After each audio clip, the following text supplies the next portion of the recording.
Hello everybody and welcome again. I'm just going to wait a couple of seconds um, and see if somebody's here. I see some people here. Hi and welcome. And I see a really nice comment from Avanel. Thank you so much. I have to. Hi and welcome. Let me see. A really nice comment from I have to make sure that you don't hear me. Yes, okay.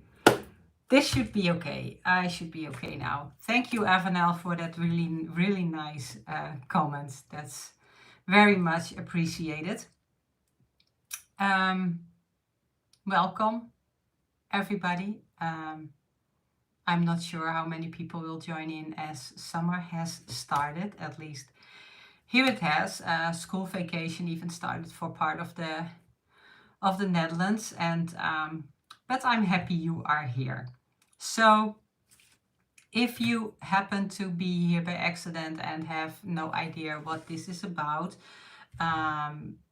this is a date with Gelli, and a date with Gelli is an interactive show from Gelli Arts, and my name is Birgit Koopsen and I'm your host, and I'm a brand ambassador for Gelli Arts.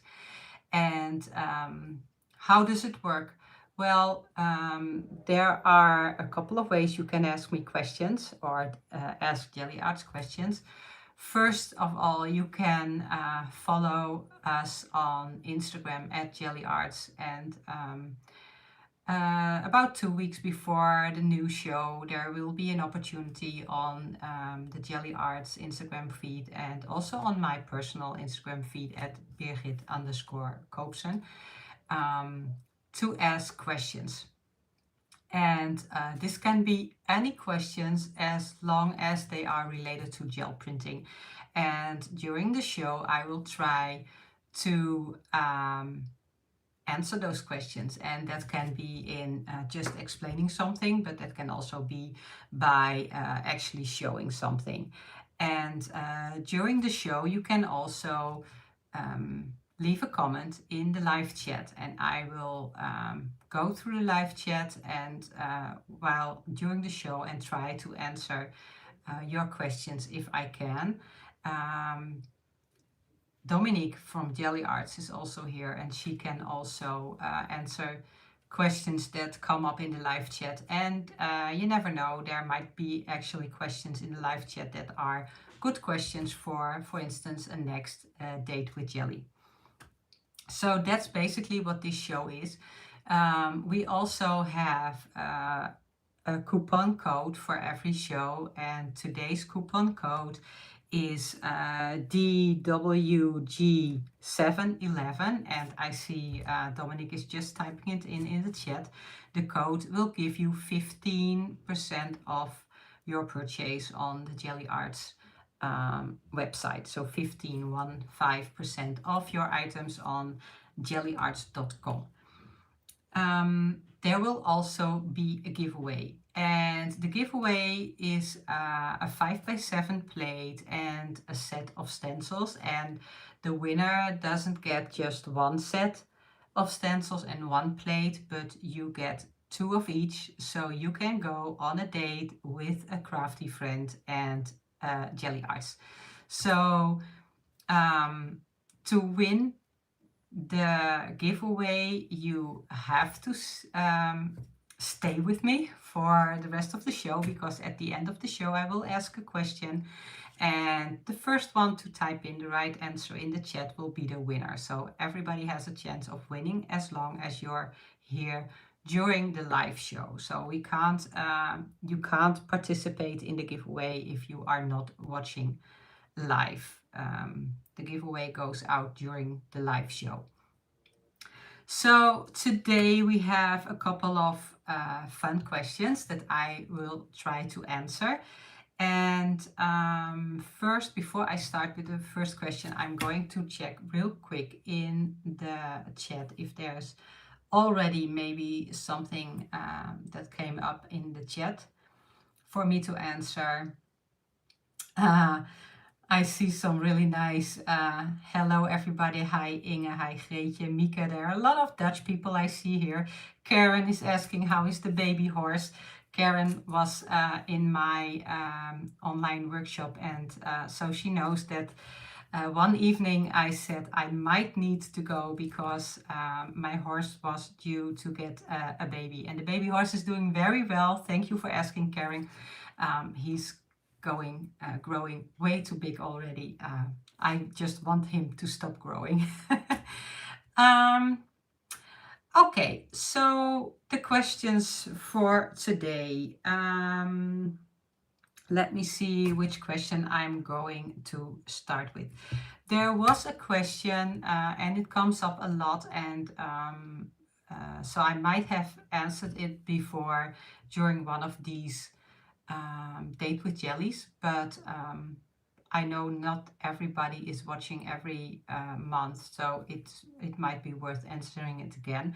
It's about pulling a dried paint from the plate. And I know there are a lot of people struggling with pulling dried paint from the plate. And I'm just going to show you a trick to be sure that you always get all of the paint from the plate. So I think it would be best if I just turn the camera around and actually show you how to do it. So I'm just going to turn the camera around and put it in a position that you can actually see my work surface. And as you can see, there is a gel plate here with paint on it. It already has paint on it, and as you can see, the paint is dry. It's not coming off when if I go over it with my hands. And that's not surprisingly. I just put the paint on here like 5 minutes before I started the live, but it's so hot here right now in the Netherlands. It's uncommon hot, and paint is like drying instantly on the plate. So I won't be doing a lot of actually printing showing today. I'm going to focus on some other questions, but this is one that I want to show you. So the question I got was like, the person who sent in the question said, I never seem to be able to pull the dried paint from the plate. It's like either everything is staying on the plate, or parts are staying on the plate, or the paper is even tearing when I try to pull up the paper. So what am I doing wrong? So what happens, there are two things that might happen, or actually three things that might happen when you're not successful pulling a print. The first one is that the paint that you are putting on top of the dried paint is too much, like the layer is too thick.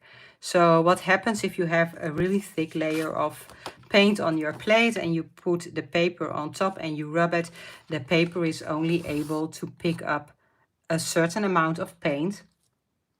And so it will only pick up the top layer of paint, and it will not be able to also pull the dried paint from the plate. So usually you get maybe some areas that do pick up, but there will also be areas that do not pick up the paint from the plate, but even the pickup layer is staying behind on the plate. So that's not working. I always say you have to have a layer that is as thin as possible. So you roll out your paint, and you should even be able to see the design on the plate shining through the layer of paint. It should be as thin as possible. But also that can be a little bit tricky, because if you make it too thin, then it might dry. the thin layer might dry before you are able to put the paper on top. And as you know, you cannot pull dried paint from the plate as it is. You need that wet layer of paint to pull it up. So if some areas of the paint already dry, of that second layer, then you will also not get a good pull. So I usually, well, you know, in all of the years that I've been gel printing now, I've learned quite well how much paint I need to pull it up completely off, or at least almost completely. And I also usually don't really care if a little bit of the paint is staying behind on the plate.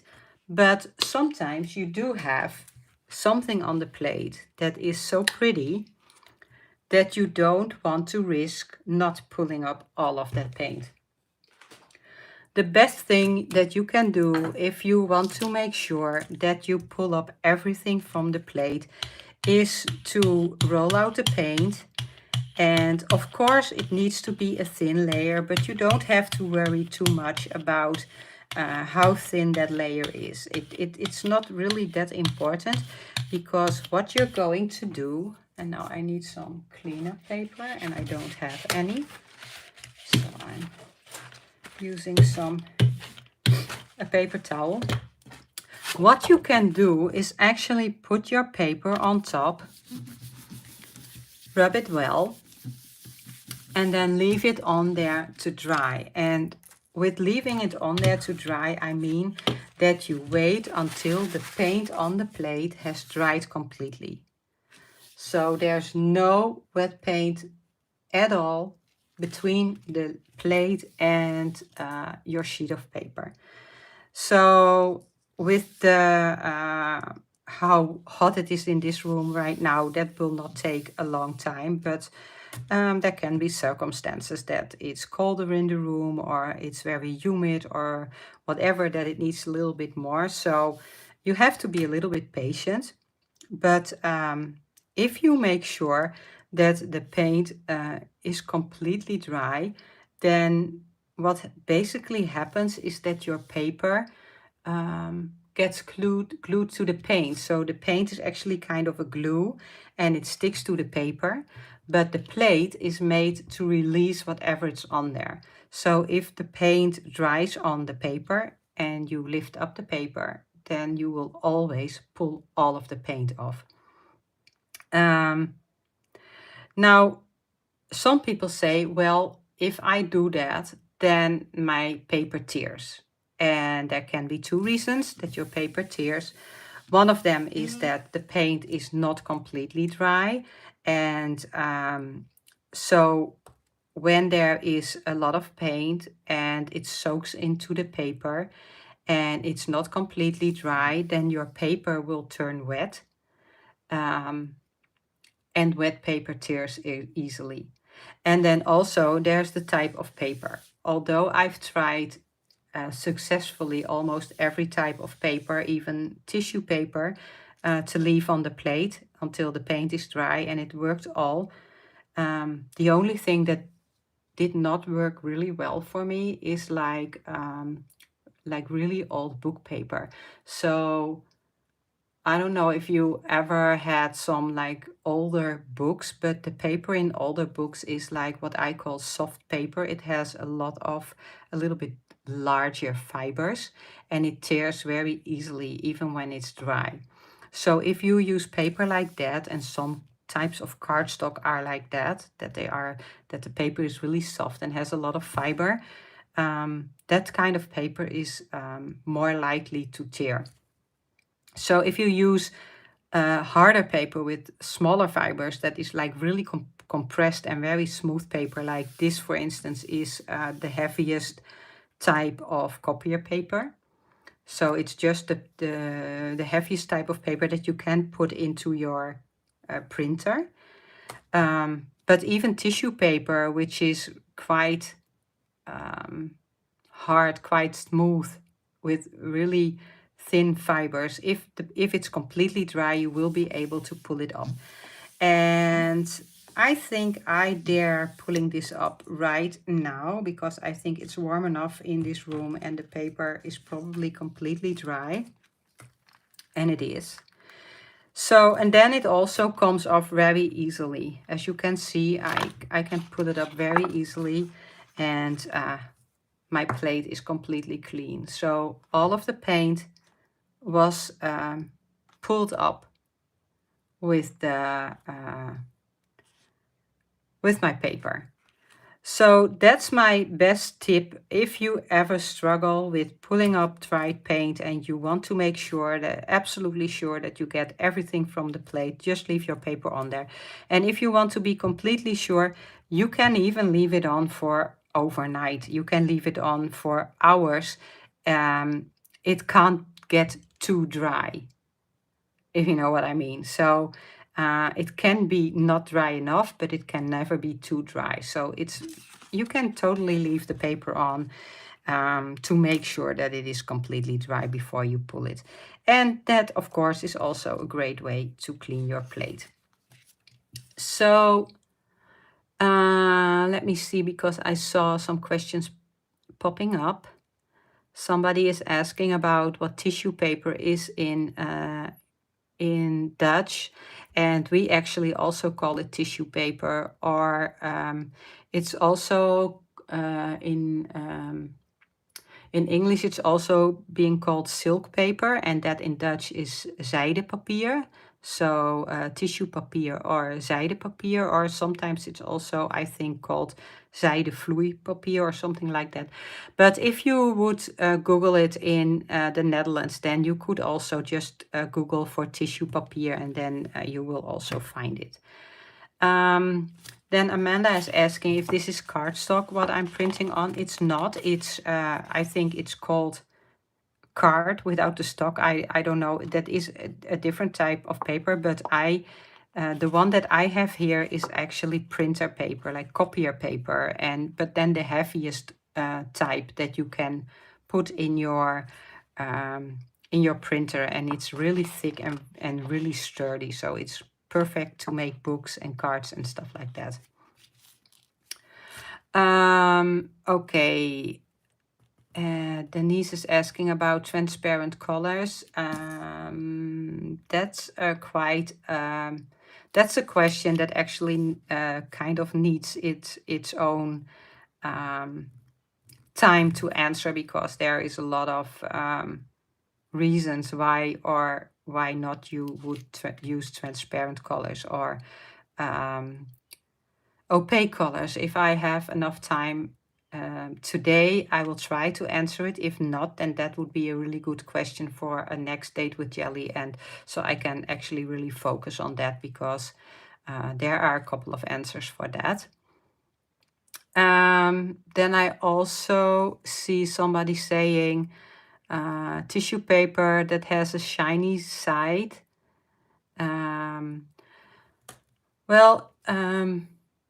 I prefer tissue paper that doesn't have a shiny side, and if it has a shiny side, then I prefer to print on the non-shiny side, on the matte side, because I use my tissue paper as collage material, and when you apply it to a background with a matte medium, then it gets more transparent if you have the non-shiny tissue paper than when you have the shiny tissue paper, because the shiny tissue paper has kind of a coating and it doesn't turn as translucent when you put the matte medium on top.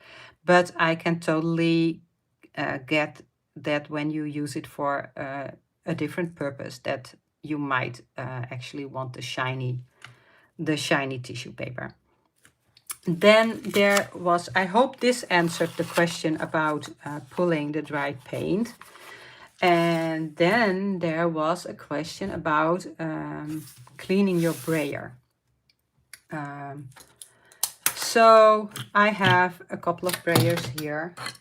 And so for instance, the Speedball and the Gelli Arts, their own brayer, have a handle like this, and you have like the roll that's inside, you can just take it out and pop it back in. So this is a soft rubber brayer, and this is how it looks when it's clean. You can see it's a little bit colored, but that's because of pigments in inks or paints. But this is how, basically how it looks when it's clean. This is a Ranger distress brayer, and you can also take the roll out of this brayer. And this is also a soft rubber one, but it's a black one, so that's the only difference, but it works the same way. And so I take them out. If I want to clean my brayers, I take them out, and I don't, as you can see, I don't clean the handle. I don't care if there's paint on the handle, unless there's so much paint here that the roll is not moving anymore. Then of course you have to clean this, but otherwise I just don't clean them. I can't be bothered. It usually takes a long time before I actually clean my brayer. I use it a lot of times. What I do is while I'm printing, I have some spare paper, some cleanup paper at the side, and between every color I just, let's pretend this is the cleanup paper, and between every color I just clean my brayer by rolling off any excess paint, which means that there's always going to stay a little bit of paint on the brayer, but the most of the paint you actually roll off. And then it takes quite a while before your brayer really is piled up with paint. So usually I don't clean it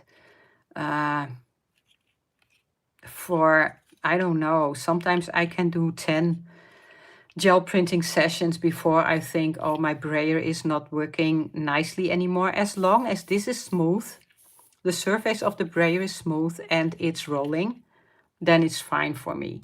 Sometimes at some point when the paint really piles up, you get like bumps and holes in the paint, and you will see them in your prints when you roll out the paint on the plate. And if that happens, then of course you want to clean your brayer. So there are people that just toss them in a bucket with water and leave them there overnight, and they are quite successful getting off the paint the next day. There are also people that kind of peel off that layer of paint. I can't do that. Somehow that doesn't work for me, peeling it off. Too much work. What I do is I take a bucket with water, and I have one here, and I tossed these into the bucket about, let me see, let me have a look at my clock. I think about 3 or 4 hours ago. And this is just like lukewarm water, and I put some Biotex in there. And Biotex is something, it's a washing detergent that you use for hand wash, so not in a machine. And I always use the green one because it has enzymes. And I know this is, you can get this in the Netherlands, and I think you can also get this in like Germany and Belgium, and I think also in the UK. Although in the UK, I think it's a blue packaging, but it's the enzymes that actually do the trick. So I put them usually just overnight in a bucket with water and some of the Biotex and leave them in there. And I was told, I've never used it because we can't get it here, but I was told that in the US, for instance, you can do this with Murphy's oil or Murphy's soap. And it works the same way. So you put it in there overnight, and then I'm just going to have a look. So I'm, as I said, a couple of hours ago, I've put this in there, and as you can see, the paint is kind of just totally coming off. I can just wipe it off. It's like a layer of plastic like acrylic paint. And the red that's now still on there, that's just pigments. As you can see, it's completely smooth and clean. And here I have another one, two other ones. Sometimes, depending on the paint, it takes a little bit more to get it off. Sometimes you need like a brush. No, not a brush. Is it a brush? Yeah, something like a brush to actually remove the paint. And sometimes it's a little bit easier. So if you have, for instance, layers of ink and paint together piled up on the brayer, then it takes a little bit more effort to get it off. But you can totally get that entire layer of paint off of your brayer. So that's my tip for cleaning the brayers. And it helps a lot if you clean them in between the prints and in between the colors with on the cleanup paper. So I do the same. It's not a question, but as I do the same, I will just show you. I do the same with my stencils and masks. So this is how my stencils and masks usually look. Lots of layers of paint built up on the stencils, and I'm totally fine with that until it's the layers are so thick that that you kind of lose the design. And then at some point you might think I need to clean my stencils, and I do it the same way. I just toss them in a bucket with water and Biotex, leave them in there, and then I just use a brush and wipe off all the paint, and this is how they come out. And of course there's still a little bit, you can see there's still a little bit of paint on there. It's not like they look completely new, but they look like almost new, and definitely good enough for me. So also for your stencils, that's a good way of cleaning. Okay, before I go to the next question, I just want to remind you that we have the coupon code. If you buy something, purchase something on gelliarts.com and use the code DWG711, then you get 15% off your purchase today.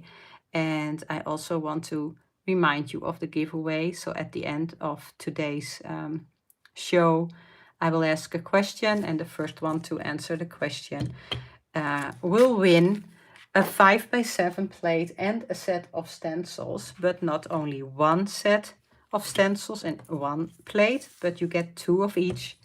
So you can go on a date with a crafty friend and Gelli Arts. So keep watching.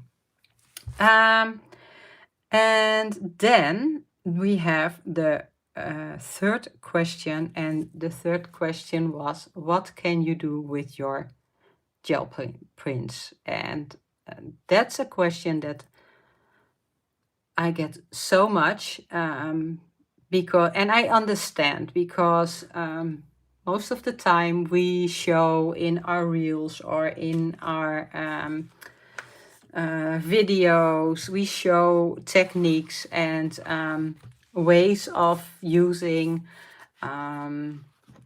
products to on the gel plate and how to do it. And what you usually just see is how we create these papers, but then you don't see what we actually do with those papers. So I decided to get out a bunch of different types of papers and show you what I created with that specific type of paper. So first of all, if I use the type of paper that I also just used for my for the print that I showed, so this kind of thick, sturdy, heavyweight copier paper, then this is usually going to be used to turn into books. Occasionally I make a card, but I'm not really a card maker, so that's not the main reason why I print on the heavier paper. The heavier paper for me is to create books, and there are a couple of ways that I create those books, and I have put a link in the description to the playlist on the Gelli Arts YouTube channel. And there's a playlist showing how to create cards, books, and journal pages with gel prints. So there are a couple of videos there that I made about how to create these types of books. So if you follow the link for the playlist, you will find the videos to these books, but also to other videos from other Gelli Arts ambassadors and design team members. The first way I create books is by printing on this size of paper, and you can actually use any size of paper that you want, as long as all of the pages have the same size, because I create these like block books. They almost look like these like children books with the sturdy pages. And so to create these block books, I want to use this sturdy paper to get them nice and you know, that they don't bend, and they can just stand. And the books are going to be used as journals. And then if I feel like art journaling, I can just take a book like this and open it wherever I want and decide that I'm going to work on this page. And there's already color and pattern and all kinds of stuff on there that I can start working with, and I don't need to have the fear of the blank page. So that's why I create books like this. And so what I do is I print on the entire page, and then when I have a lot of these pages, I just fold them like this, all of them, and then I glue them back to back, and then create a cover and create a spine. And how you do that you can find in the videos on the YouTube channel.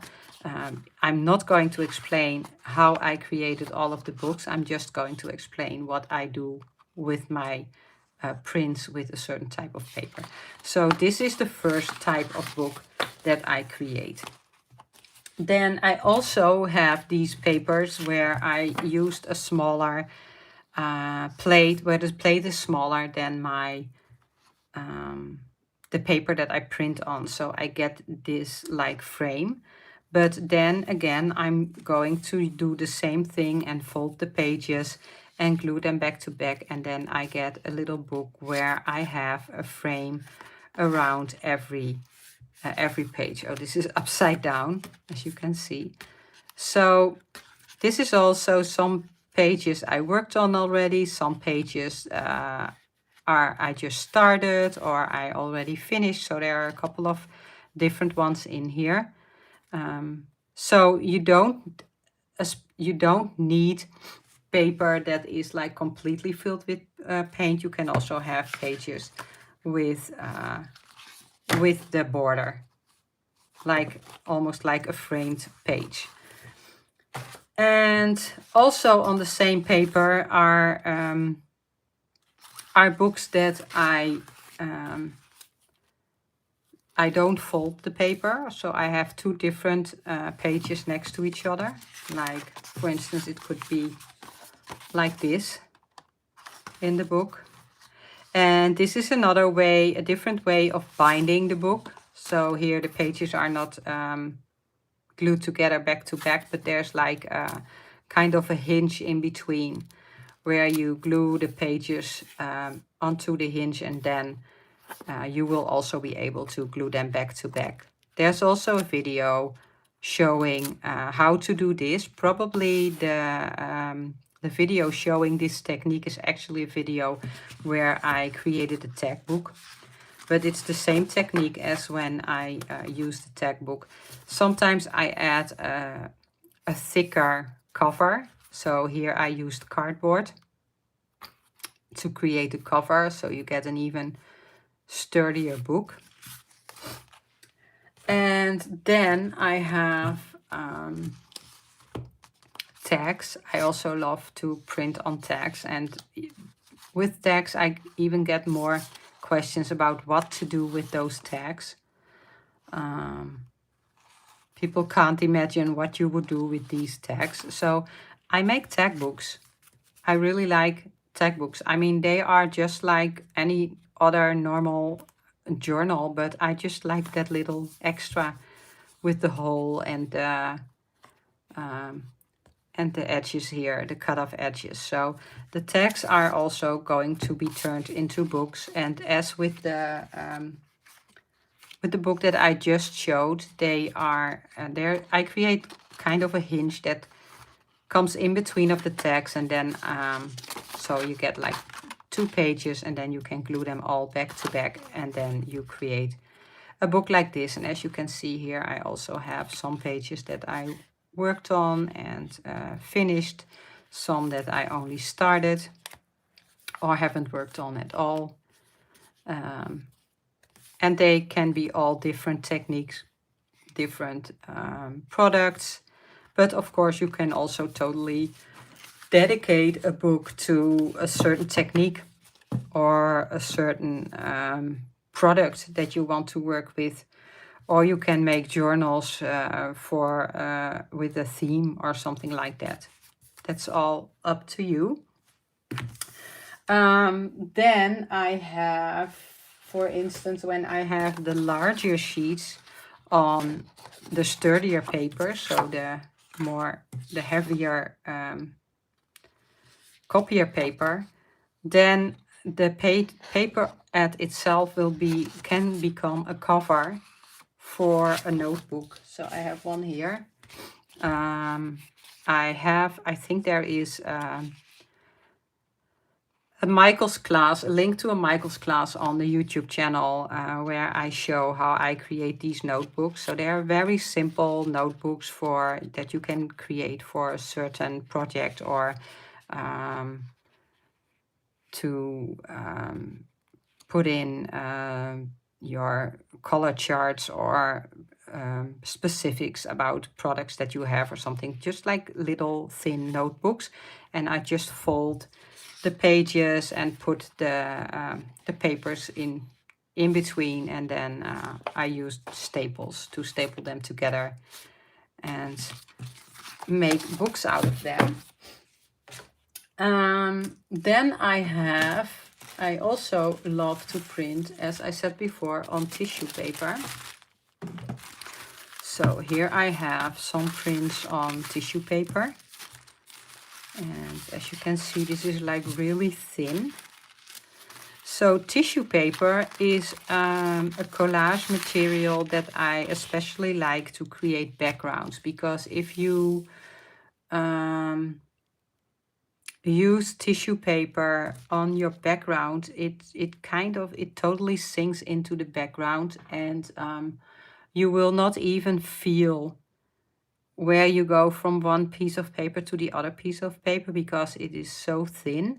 So you can create perfect backgrounds with tissue paper. So here, this one, for instance, this was a print, the yellow and the orange down here. It was like, this was completely yellow, and this part here at the top is actually tissue paper that I glued on there with a matte medium. And you can hardly feel any texture. It's so smooth. It's so completely like in that background that you can just create a collage of tissue paper and then work on top of it. So here I have a little tag book in which I used a lot of that tissue paper collage. So the cover is tissue paper.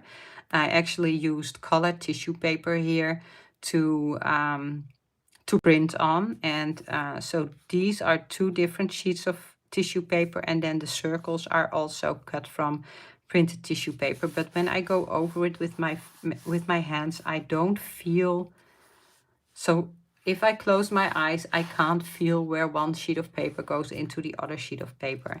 And that's the same here. So the tag that I used the tissue paper on is this orange, pinkish orange, and the tissue paper had the blue color. And as you can see, as I said before, if you have the matte tissue paper and you glue it down with a matte medium, then it turns completely translucent, and the background color just shines through in the areas where there's no paint. So the blue was not printed on that tag. It was glued on there. It's tissue paper that I glued on there. And here also, this is also a variety of strips of tissue paper all glued onto a background.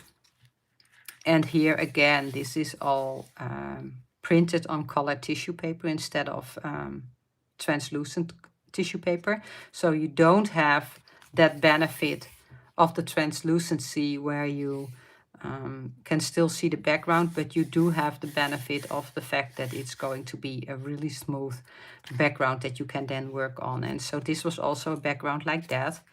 And then I kind of drew the flower shape on there with Indian ink.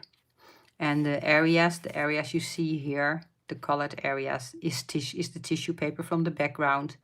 And then I just painted around it and covered up the rest of the tissue paper to create the design. So that's tissue paper. And then I also have a lot of prints on copier paper, just a normal copier paper, like this, the thinner copier paper. And I really like my copier paper to be really thin. I just buy the cheapest copier paper that I can get. I don't need any fancy high quality copier paper, because I want the paper to be thin, because most of my copier paper prints are also going to be collage material, but not so much as to create a background, although I also, of course, sometimes use them as a background, but more to cut out shapes or stamp on the prints, and then cut them out and use them in my art journal. So I have a sample here. Let me see where it is to show you what I mean. So this one, for instance, this is a really good sample of a page that was completely created with gel prints. So, for instance, I could stamp this flower onto this paper and cut it out and then glue it in here. So this is what happened here. I had a sheet of green printed paper. I stamped the flower on top, cut it out, and glued it into my art journal. The strips of paper that are in the back are also gel prints. There are also parts of gel printed tissue paper. As you can see, this circle here, for instance, is cut from printed tissue paper, and it shows the background in the open areas. The same with the circles here. These are just shapes that I cut out of gel prints. It could be a gel print like this, for instance, or let me see, something like this, a print like this, and just cut out a shape and create the silhouette of a girl. And the same, the stamping, the same I did with the crown and with the butterfly wings. And so I completely built up an art journal page from gel prints. So that's how I use my copier paper gel prints that I use as collage material. And then finally, I say finally because I'm not a card maker, because obviously you can also use your gel prints to create cards, but I'm not a card maker, so I have one more thing that I do with my gel prints, and that is creating junk journals. And there are different ways of creating junk journals. So here I have like an old book that I took out the inner part, and then I collected all kinds of papers, and not only gel printed papers, although a lot of the papers in here are gel prints, but also let me see, watercolor paper, and just random notebook paper, and book paper, pieces of book paper, little cards, all kinds of stuff. And I totally combine the thicker paper,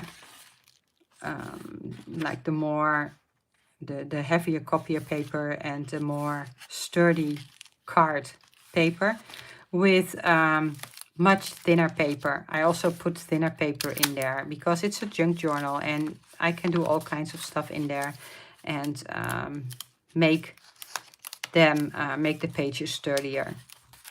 Even little bags I put in there. So this is thinner paper. This is like just music paper, which is also not really sturdy. But if you put paint on there, and this is again a print on tissue paper that I glued on top of the printed music paper, then it gets sturdy from all of the layers that you put on there. So you can put all kinds of papers in there, or you can bind them with a spiral. And there are a number of systems out there that allow you to create books like this.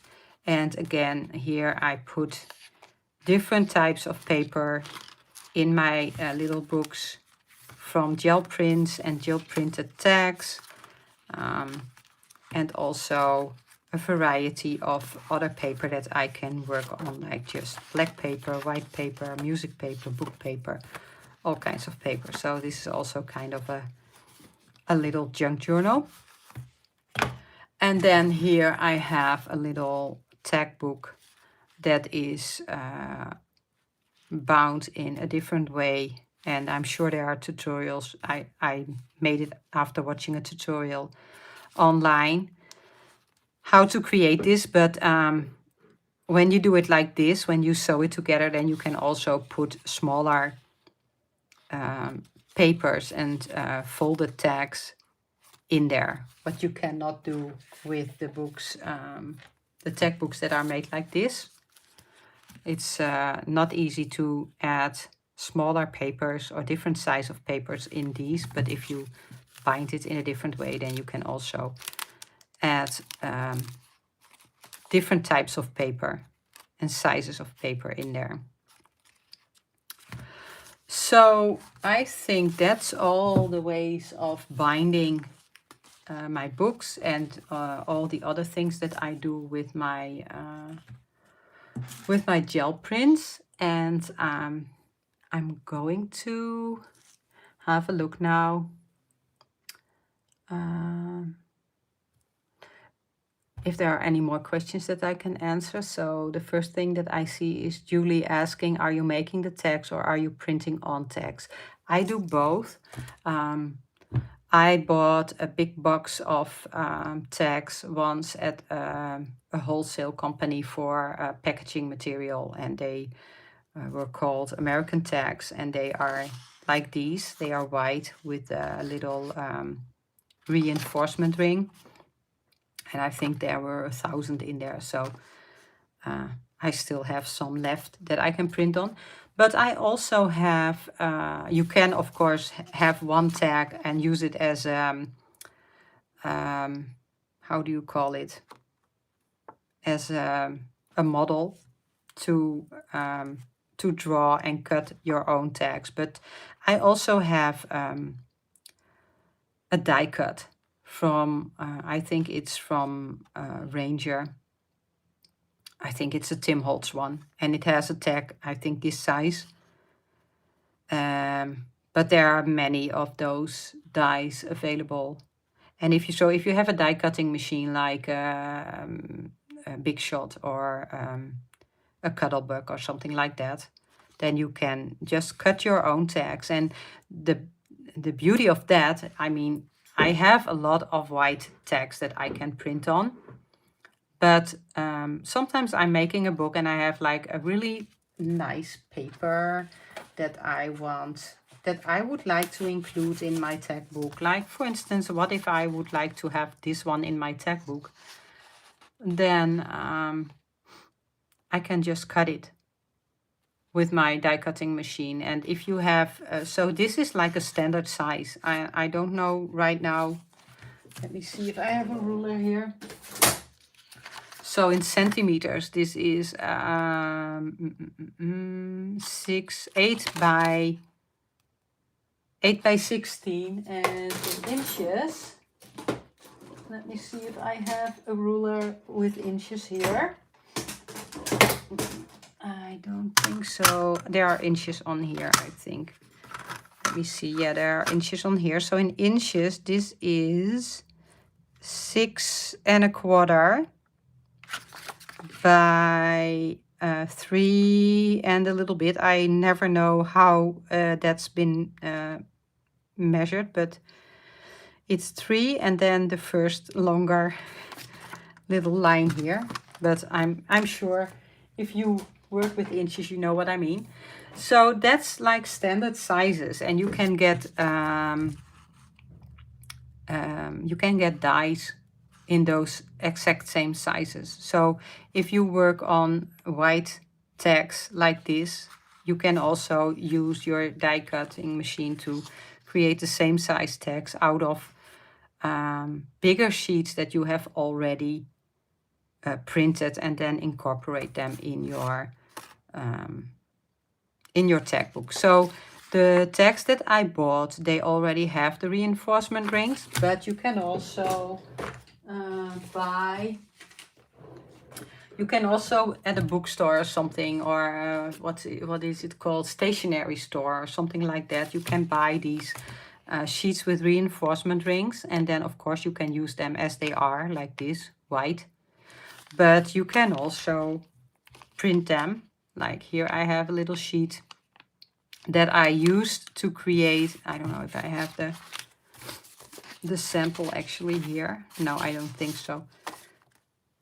But I used this sheet of reinforcement rings to create a circular pattern on the gel plate using alcohol ink. And then the ink, of course, stayed on top of those reinforcement rings. And now if I create my own tags, I just take these off and glue them on my own tags, and I have some pretty colored reinforcement rings on them. So that's also something fun to do.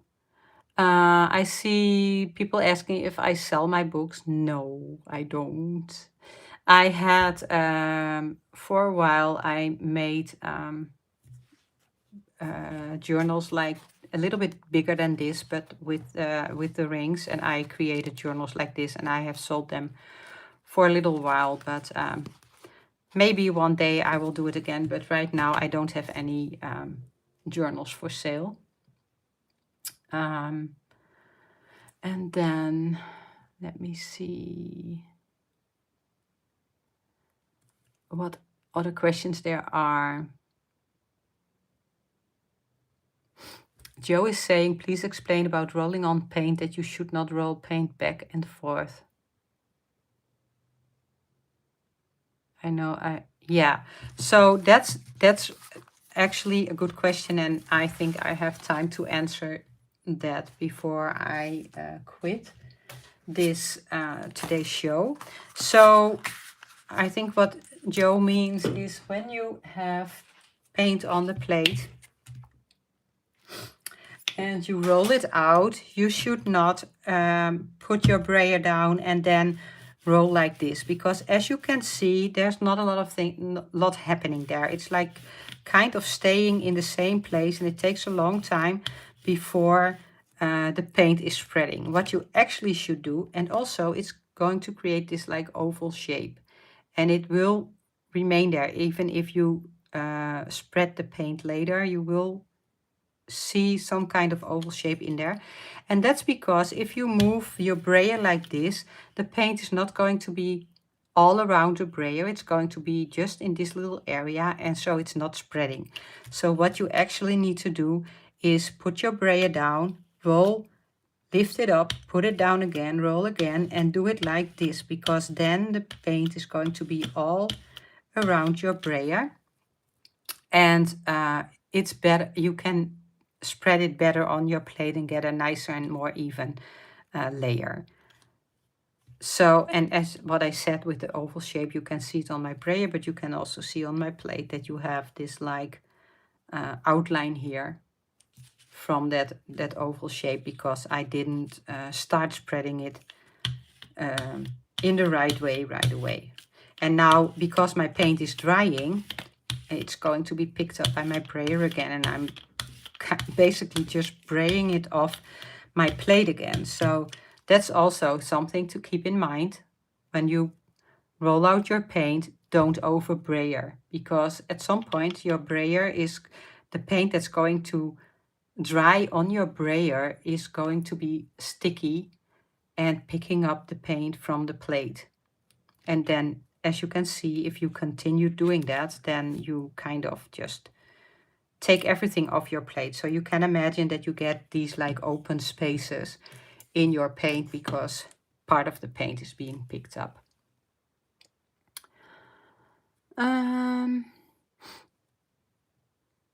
Let me see.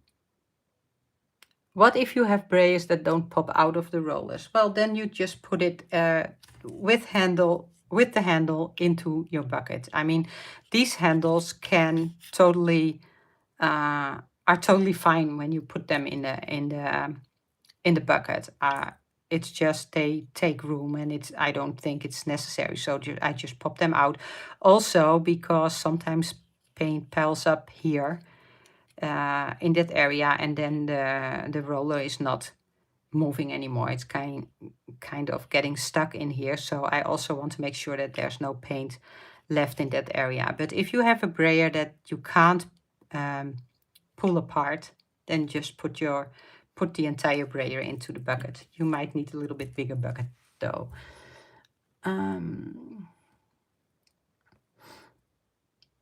Okay, let me see. Is there a difference in the pull if you use a soft or hard brayer? Which brayer hardness is mostly preferred? Well, that's first of all very personal, and secondly, if you have a certain type of brayer and you don't want to invest in a new one, then every brayer will work. But I strongly prefer a soft rubber brayer, the one that you can like squeeze a little bit. This one also squeezes a little bit, although a little bit less than the speedball one. And that's mostly because the harder brayers, you also have like a glass, like a plexiglass brayers, or even real glass brayers. They, when you roll out your paint on the plate, and you have especially when you have a thicker layer of paint, the harder brayers slide over the paint more. Like the paint is not sticking so much to the brayer, and so it stays on the plate, and you kind of like slide over the paint, and the brayer is not going to roll, if that makes any sense.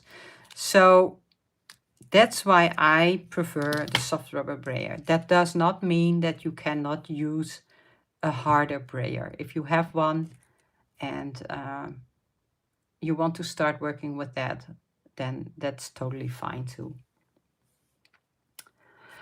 Okay, So we're getting to the end of today's live, and I'm just going to turn the camera around because we also still have that giveaway.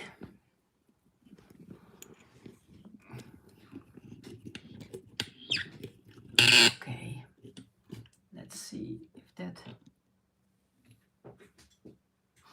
Yes, here I am again. So we still have the giveaway, and I have a question for you, and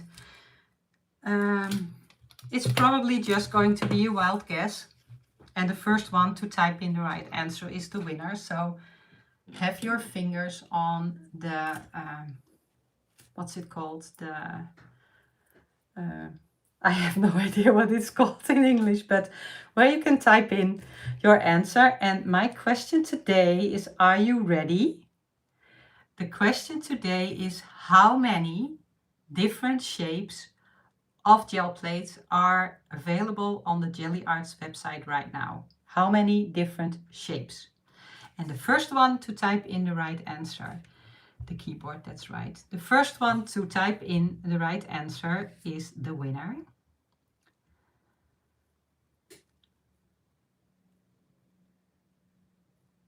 I haven't seen the right answer yet.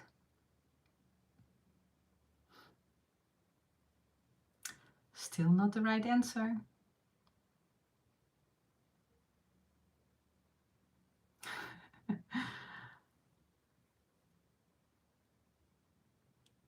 Oh my gosh. Yes, there it is. Kathy Cambiano. Kathy Cambiano is the first one to say 9.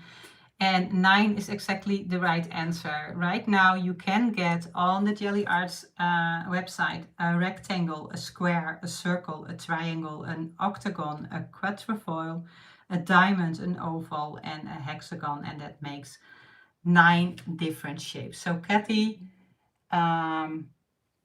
you were the first one to say 9, and that was the right answer. And Dominique will let you know how you can contact her, and it's already in the chat. I see, Kathy, you can email Dominique, and she will make sure that the prize is being sent out to you. I see somebody saying, I want all 9 of them. I totally get that. Well, right now you can get 15% off your purchase on gelliarts.com. So maybe this is the right time to get them.